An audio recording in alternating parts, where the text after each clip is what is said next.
Happy March Madness Eve. We are one day away from the NCAA men's basketball tournament kicking off. And I thought it'd be fun to do something I've never done here on the podcast. And that is create an official bracket where I'm going to go through every single matchup all the way until we get to a national champion.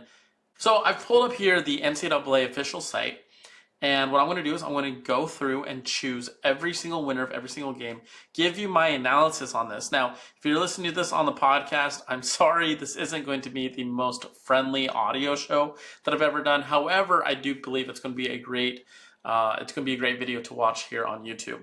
So again, I'm going to go through this game by game and give you my take as to why I believe certain teams are going to win, which ones are going to pull off the upsets, and which ones have a very good path to get to an Elite Eight or a Final Four. Now, I do want to preface this by saying this.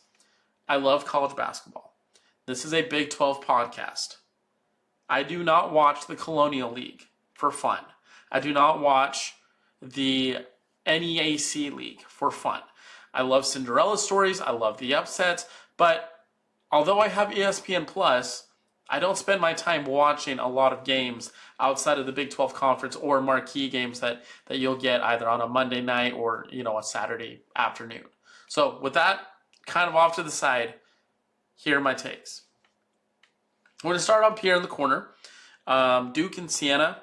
I'm just going to tell you right now, I have no reason to believe a 1 seed is going to lose. There's a lot of data that actually shows that the 1 seeds and the 2 seeds of this year are stronger than we've ever seen in any other year in the past. That can be thanks to NIL, that can be the transfer portal, whatever you want it to be. My sort of take on this is that you used to get these Cinderella teams, these 16 seeds, these 15 seeds, that would have these players that would play for 2, 3, 4 years together, and by the time that they're seniors, you could have a really strong senior class that could push a freshman-loaded 1 or 2 seed. I don't think that's going to happen. I don't think we're going to see that happen very often from here on out, just because guys go to these smaller schools for 1 year, and then ultimately they end up transferring the next year anyways. All right, the next game is Ohio State and TCU. Now, I'm also going to say this. I'm going to be real here. Okay, again, this is a Big 12 podcast, Big 12 show, but I'm not just going to pick Big 12 teams every single time. And so with that, TCU. I just think TCU finished the season off really, really well. As I pull up this information bar, you can see it anyways. And you can see it where, they're just more efficient. They have, I think that they're just a more efficient team. I understand that the analytics may point to Ohio State, but again, as I look at this, they won 8 of their last 9 regular season games. Okay, Ohio State, yeah, they went on a little run themselves, but I value what you did at the end of the season. Also, this is the Big 12 Conference, toughest league in America. To win 8 out of your last 9, it tells me that you're ready to win a game in the NCAA tournament. St. John's in Northern Iowa. This is going to be that pesky 5-12 matchup every single year. There seems to be 1 or 2 12 seeds that are able to knock off a 5 seed. A lot of times it's because you get those mid-majors that these are the best mid-majors. These are your mid-majors that typically only lose 3 or 4 games, and they go against 5 seeds who are 4th or 5th in their power conference. However, I don't see it happening with St. John's. I think that St. John's is actually a little bit underrated. They should probably be a 4 seed. And for that reason, I've got the Johnnies going on to the next round. Also got Kansas. Truthfully, cannot say I know much about Cal Baptist, but what I do know is that Kansas is coached by Bill Self, one of the greatest coaches of all time. And I would be absolutely shocked if the Jayhawks did not pull off the round 1 victory there. Louisville and South Florida. Okay, this is one of those games that I have actually spent a lot of time looking at, and this is kind of what I'm seeing. I'm seeing a Louisville team that kind of struggled a little bit at the end, where I'm seeing that the South Florida Bulls, they actually had a pretty good resume. Even if they hadn't won the American, they would have been one of those probably first teams out of the tournament, but definitely had they certainly did have a resume to be considered. Also, I look at this, your most recent games, Look at that. Loss, loss, win, loss, win. That's a tough stretch. I know they lost. I know they won their last 3 regular season games. Or sorry, their last 2 regular season games, I have to say. But a lot of losses in there. I look at South Florida. It's all green. It's all wins. And again, something about winning games is important to me. I think that is a skill that is not recorded. It's not really something that's looked at by many analytics, but I think it's an important one to have. Can you figure out how to win games when you face adversity? Can you figure out how to win games when things get tough? I like South Florida in this game. Michigan State, North Dakota State. A lot of people are going towards North Dakota State in this game. I don't see it. Again, Michigan State, one of the better coached teams in the entire country. I would be pretty shocked if Michigan State didn't end up pulling this one off. All right, now UCLA and UCF. The third team in this bracket, kind of in this region, a little bit odd. Oh, I hate to do this. I really, really do. Truly, I do. And ultimately what it comes down to is the schedule here, and I'm going to show you this. You look at UCLA. They lost to Purdue, who ended up winning the Big Ten. But before that, you had win, win, win, win, loss, win, win, okay? They had won 6 of their previous 7 games. When I look at UCF, on the other hand, loss, terrible loss, 32 points, 22 points, same difference. Win by 1 to Cincinnati, which knocked Cincinnati out of the tournament. Probably would have been good if Cincinnati won that. Loss, loss, loss. Then you have wins against BYU and Utah. I don't like the way that UCF is trending. I think that UCF's best chance is if UCLA goes into this game looking ahead to UConn. I think that's a very real possibility. UCF still kind of has that G5 or G6 feel to them, at least in the basketball world. I don't think they're respected as a Power 5, Power 4 program, depending on how you view the Big East. I got to go with UCLA, though. I just do. And then UConn winning as the 2 seed. Again, I look at the 1s and 2s this year, and I just don't see any 16 or 15 really challenging them. Maybe they will. That'd be a lot of fun. Going into the South region, we got Florida. Clemson and Iowa. This is one of those toss-up games, and I realize all right, now as I look at Clemson and Iowa, this is a toss-up game. This is your classic 8-9, and this one is really tough for me. I look at these 2 teams. I don't know why I didn't load that time. I look at these 2 teams, and for whatever reason, it's not wanting to show up. But I looked at their schedule for Clemson. Finished a little bit better than Iowa did. Iowa had quite a few losses to finish out the season. I think Clemson is in a little bit better spot right now, so I want to give the advantage to Clemson. Vanderbilt and McNeese. This is one of those games that I really, really am considering giving the upset to the 12 seed, and here's why. When you look at McNeese, it's all W's, all wins. You look at Vanderbilt, they finished strong, but they also had a really kind of tough stretch there in the middle of February. This just kind of makes me feel like it could be a McNeese upset. It could be, okay? Again, I'm looking at winning percentage. I'm looking at overall free throw percentage. You know, they're just very close in a lot of ways. I'm not sure what I want to do with this game. I'm going to pull off the upset. I'm going to call the upset. Vanderbilt should win, but I'm going to call the upset. Nebraska and Troy. I think Nebraska, another one of those teams, I think they were underrated this season. They just don't have the respect of the college basketball world. I believe they should be a 3 seed. I don't think they'll have any problem against Troy. North Carolina and VCU. This is another very interesting game. When I look at this one, I mean, they're basically the same. They're basically the same. I think the difference is North Carolina plays in the ACC, and obviously VCU plays in the Atlantic. This is a tough one. This is a really tough one. I do believe, though, that North Carolina is just a little bit more experienced. I think they're a little bit better when it comes to crunch time. I'm going to give it to the Tar Heels. Illinois and Penn. Again, I don't see how Penn's going to stay in this game. I'll give it to Illinois. St. Mary's and Texas A&M. This is going to be a fantastic game of different styles. St. Mary's is very, very defensive-minded. Texas A&M wants to run you out of the gym with their offense. I think that defense travels, especially in the first round. There's a lot of nerves. St. Mary's certainly knows what it's like to be in the tournament. Texas A&M hasn't actually been there as much as you'd think. I want to give it to the Gales. And then Houston and St. Mary's. All right, let's go over to the other side of the bracket. Got a couple more Big 12 teams in here. Arizona will take care of Long Island. Villanova, Utah State's going to be a fun game. Utah State finished the season fantastic. You look at how they finished off their year. Win, win, win. Okay, they did have a 3-game losing streak before that, but I mean they looked really, really good towards the back end of their schedule. When I look at Villanova, and I don't know why this is switched. Villanova should be on this side. Utah State should be on this side. There's just a little bit less consistency here. I think Villanova is a good team. I think that they're a very disciplined team. But I think Utah State is on a mission right now. I think that there's a lot of respect or lack of up there in Aggie land. I was going to say Ogden. It is Logan. And I'm going to give it to Utah State. Pull off the slight upset. Wisconsin and High Point.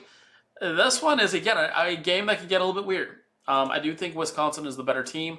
I think High Point, this is, I believe, their first tournament ever, maybe, or first one in a while. I just don't think that they have the shooting to keep up with Wisconsin. Same can be said about Arkansas, Hawaii. Arkansas winning the SEC tournament. The only thing I could see with Arkansas, and I said this back with the UCF game, is does Arkansas start looking ahead? Do they look ahead to Wisconsin? And if they do, could that cause some issues? BYU and Texas. I don't know who's going to show up for BYU. I don't know which BYU is going to show up. I do like that it was Texas, though. BYU has a tendency to show up when the opponent is big, and they struggle when they're maybe projected to win. We saw that with losses to UCF, Oklahoma State, Cincinnati, okay, on sort of the back end of the schedule. Also, Texas, look how they finished off their season. And if you can't tell by now, and again, they're switched. I don't know why they're switched. Loss, win, loss, okay? I really value how you finish off the season. I think that carries a lot of momentum.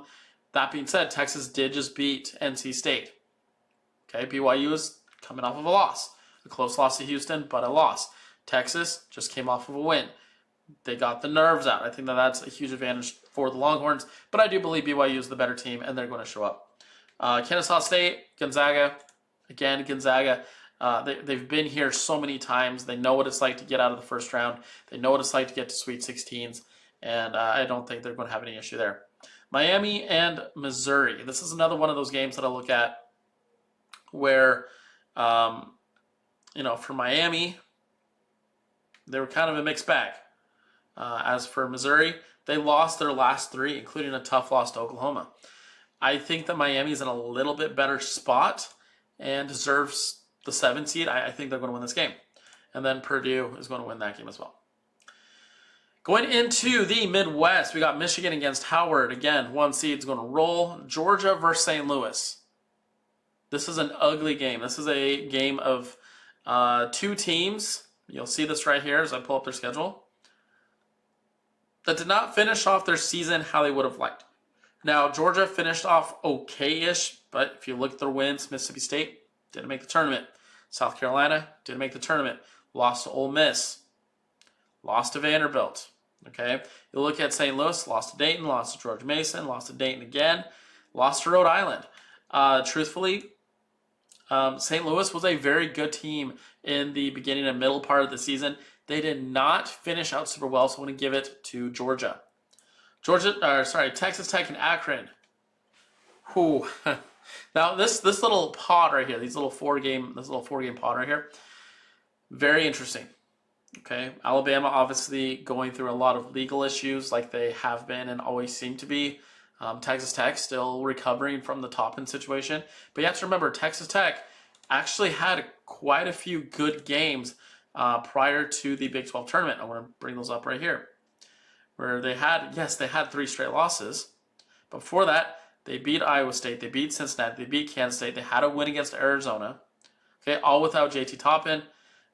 I think that's going to pay dividends.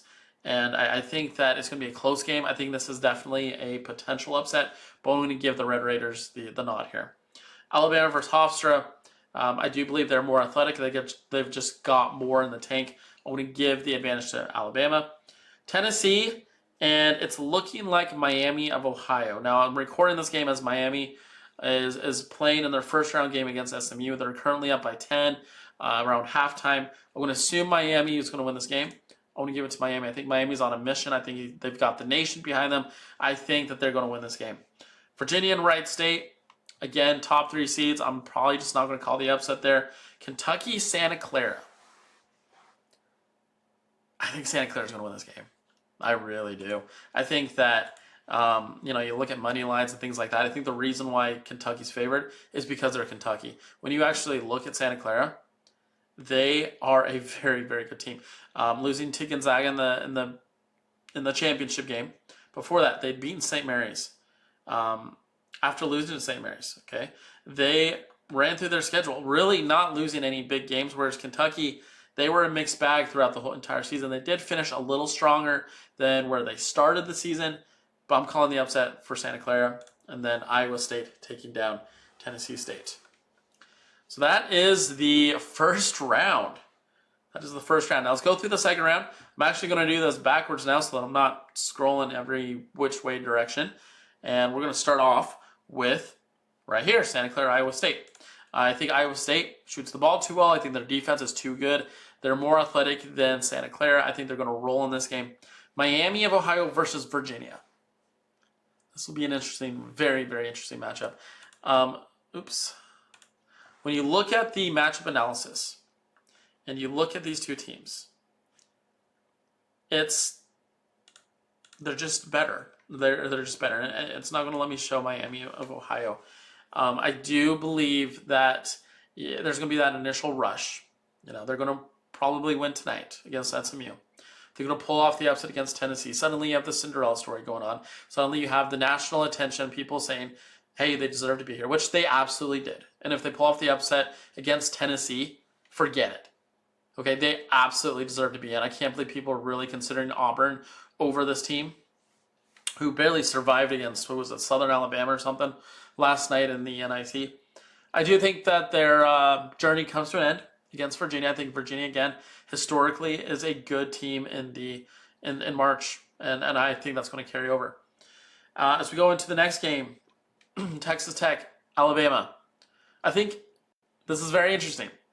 Missing players on both sides. If Alabama's star player, and I can't remember his name on the top of my head, but I think he's their second leading scorer. If he gets the charges dropped, he had 2 pounds of marijuana in the back of his car and he got arrested. If those get dropped, which if there's any place in the world they will, it's Alabama. I think Alabama wins this game. I think that if it doesn't, I think Texas Tech does. They've just had longer to learn how to play without their star player, whereas Alabama's going to struggle with that. I think Christian Anderson's going to have a massive game here, and I really like Texas Tech. This game right here, Michigan and Georgia, I feel like it's a pretty self-explanatory game there. Michigan finished hot, played great. Georgia was kind of a mixed bag. I think that's going to carry over. Miami and Purdue. I'm calling an upset here. I am calling an upset here. I'm calling Miami. Now, the reason I say Miami in this game is because I think their play style matches up very well with Purdue. Purdue likes to slow the game down. I can pull up the statistics on this. Okay, you look at this. They like to slow the game down. And you look at the record in conference, Purdue is 13-7. That is not by any means fantastic. They didn't finish off their season super well. Again, I think Purdue is a little bit overrated. I think Miami is going to come in, pull off a massive upset, and it's going to be a great game. BYU and Gonzaga. This could also be a great game. A fantastic game. I think that BYU is more athletic. I think Gonzaga is more disciplined. I think that A.J. DeBonta is on a mission, though, and I don't see the star power from Gonzaga that we've seen in the past. And in March Madness, you need a star. BYU also pulling off the upset in a very, very good game. Wisconsin and Arkansas. This is also, I've seen Wisconsin play. I've seen Arkansas play a bunch. When Arkansas is hitting on all cylinders, they are almost impossible to beat. And I've got Arkansas doing just that. And then Arizona over Utah State. Again, just 1 seed over 9. I think they're just a little bit too good, and it's going to be over pretty early in that game as well. All right, Duke and TCU. TCU certainly can pull off the upset. They've beaten Arizona. They've beaten off a couple of really good teams. However, this is in Duke's backyard. This is in South Carolina, and I do think that Duke does survive in a closer and better game than what would be expected. St. John's in Kansas. This is also a very good game. You look at St. John, what they've done recently, and it's a lot of winning. A lot of winning. The thing about St. John's is when they don't show up, they really, really struggle. The problem is they normally show up. Kansas, on the other hand, has a tendency to not show up a little bit more often. You look at this, there's a 23-point loss right there. There's a, 22-point loss right there. There's an 18-point loss right there. I don't trust Kansas quite as much in this situation. I've got to give the win to St. John's here. Sorry to Kansas fans. South Florida and Michigan State. I got the dream living on for South Florida. I think they're going to advance. I think they're going to win this game. I think that Tom Izzo's team is going to overlook and be looking ahead towards UConn. And I think that's going to catch them, and South Florida's going to pull off the upset. UConn and UCLA. I got UConn rolling in this one. I just think UConn's too good. I think that UCLA, although they finished hot, I don't think they have the speed or the athletes to keep up with UConn over 40 minutes, and it's ultimately going to turn into a pretty dominant win by UConn. Florida and Clemson. Florida. They're just bigger. They're stronger. And in this round of the tournament, you need to be tall. You need to be strong. That is what Florida is. Nebraska and McNeese State. I'm going to go Nebraska here. I think that the dream for McNeese ends in the second round. Again, Nebraska, just one of those teams that I think was a little bit underrated as we got into the latter parts of the season. Remember, they got all the way up to number 2 early on. I believe it was number 2, maybe number 3 in the rankings. Then they lost a couple of games, and we kind of forgot about them again. You know, it's kind of like a G5 team that is, doing super well. They are ranked high. They lose one game, it's over. And as I say that, Miami of Ohio only up by 3 now over SMU. 12-15 left in that game. I might have to change my picks by the end of this. We'll see. I don't think I'll still be recording though. Okay, North Carolina and Illinois. I want to look at this one. This is one that I don't know. This looks like a great game. Oh my goodness, this is a great game. You look at the records, almost identical. Conference records, pretty identical. Winning percentage is identical. Wow. This is a game I hadn't quite looked at quite yet. I want to go North Carolina. Again, just a little bit more consistent at the end of the season, and I really do value that a lot. And then St. Mary's in Houston. First team to 40 wins this game. That's the way I see it. This is going to be a defensive battle, and I cannot wait to watch this one. If it does end up going this way, I do have Houston advancing, though. Okay. We're going to go back around the other way again. Houston, North Carolina. This is to advance to the Elite Eight. It's Houston. It's just Houston. Their defense is going to strangle North Carolina. Again, North Carolina without a couple of key players. They, like Texas Tech, have had a little bit of time to kind of figure that out. But I don't think that they'll be able to compete super well with Houston. Florida and Nebraska. I'm going to give it to Florida again. I think that Florida is just at a different level right now. They're playing phenomenal basketball, and they're going to advance onto the Elite Eight after winning the national championship last year. And we will get a national championship rematch in the Elite Eight, which is exactly what you want to see here at this level of college basketball. UConn and South Florida. UConn has just been there, done that too many times. I think that they end up pulling this off. Now, upset. St. John's over Duke. Yeah, I went there. When I look at this, I like the efficiency of St. John's. They are very, very, very close in a lot of ways with Duke. And when I look at both of these teams, I mean, they're both winning all their games basically. I think the difference, though, is that Duke, I think, is going to be looking ahead just a little bit. They're going to be looking towards that Final Four. They're going to be maybe caught off guard a little bit. And I have St. John's pulling off the massive upset to advance to the Elite Eight. Let's go over to the other side of the bracket, Arkansas versus Arizona. This could be a phenomenal game. Again, when Arkansas hits on all cylinders, they can and will beat anyone. Now, the biggest difference is Arizona is a lot more deep. Arkansas runs a 6, maybe 7-man rotation. Arizona can run out 8 or 9 guys. I think that in the second half, that's going to take its toll. Arizona is going to pull this off. Miami versus BYU. Athletic against athletic. I do believe, though, as I look at this, and you can take a look at this as well with me, when you look at shooting percentage, you look at net, you look at opponent efficiency, I mean, they're very, very, very close. You look at their schedules, okay? Both have bad losses. Both have some pretty good wins. I think when push comes to shove, you got to trust Asia DeMonza. You got to trust that this team has figured it out. They advance as a 6th seed to the Elite Eight. Michigan and Texas Tech.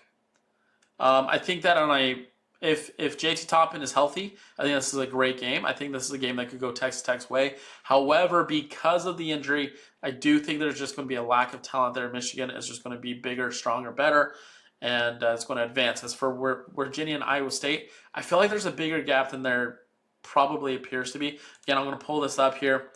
And opponent efficiency, that favors Iowa State. You look at the schedule. Iowa State just has some better wins in there. You know, I don't see any big ones here for Virginia. You know, like they beat NC State, missed the tournament. Good win over Miami. Okay, another win over Miami. But when I look at Iowa State, I see Texas Tech. They're in the tournament. I see Houston. They're in the tournament. I see Kansas. They're in the tournament. I just trust Iowa State a little bit more when we get to this matchup. All right, now we're in the final. We're in the Elite Eight. Michigan and now Iowa State. I do believe Michigan is playing some of the best basketball right now. Iowa State a little bit inconsistent. I got to move Michigan on. BYU, Arizona. They've played twice. Great games both times. Both times really, really great games. And BYU almost beat them at home. They had a competitive in Tucson when they played again. But Arizona, again, playing at a different level right now. I think they're too much for this BYU squad. And I think the run comes to an end with an Elite Eight, which, given the circumstances, is a very good season for BYU. Let's go over to the other side of the bracket. We got St. John's and UConn. I think that UConn is the better team here. I think they're the more talented team. I think they certainly figured things out on the back end of the schedule. They will also advance. And then here in the other region, Florida and Houston, I think that this is going to be a revenge game for the Houston Cougars. And I think Florida's run ends in the Elite Eight, which takes us to the Final Four. A 2 seed, a 2 seed, a 1 seed, and a 1 seed. Okay? Now, let me preface this, okay? A lot of people get on to us people who do brackets and say, oh, you only pick the favorites. Look again at my bracket. Okay, I had a 6 seed in the Elite Eight. I had a 5 seed in the Elite Eight. I had a bunch of other seeds in the Sweet 16, a 5 seed, a 4 seed. I guess the 4 seed should be there. An 11 seed, okay? I do think once we get to the end, again, I talked about this at the beginning, there is so much data that says the top 8 seeds in this tournament, the top overall 8 teams, are so much better than anything we've ever seen before in terms of going into the tournament. I think this is what we're going to end up with. All right, Houston and UConn. This will be a great game. This should be a great game. And I think what it's going to come down to is whether or not Houston is able to refocus after beating Florida. Again, in the situation they take down Florida. I want to give the advantage to UConn, though. I think that UConn is just, I think they're a better team. I think that they're a deeper team. I do think that the defense of Houston can cause issues. However, I think UConn can overcome those issues. On the other side, you got Arizona and Michigan. I think the Big 12, again, is going to flex its muscles. We're going to see Arizona win this game in a very much lower than expected final score, which takes us to our national championship, Arizona versus UConn. Guys, you already know where I'm going. It's a Big 12 podcast. Come on. I've watched Arizona play a lot of games this year. I think they're the best team in America. I realized they didn't have the greatest beginning of February. They lost a couple of games, but they figured it out. They've been dominant, and for that reason, national championship. Let's go high scoring. 82 to 77. Submit my bracket. So let me know what you think. Did I get the bracket right? Well, obviously I didn't get it right. Nobody gets it right. But what games did I really get wrong? Which ones am I overlooking? Which ones would you change? Let me know in the comments. Thank you for tuning in today. If you do me a huge favor, subscribe to this channel. It really helps us to be able to grow, get more of a community. If you're listening on the podcast, again, I apologize. This wasn't the most entertaining podcast episode. Just again, this is a very visual thing to look at. And so this was primarily made for YouTube. So if you want to see my entire bracket, check out the YouTube video on YouTube, 1st and 16. Hope everyone has a great day.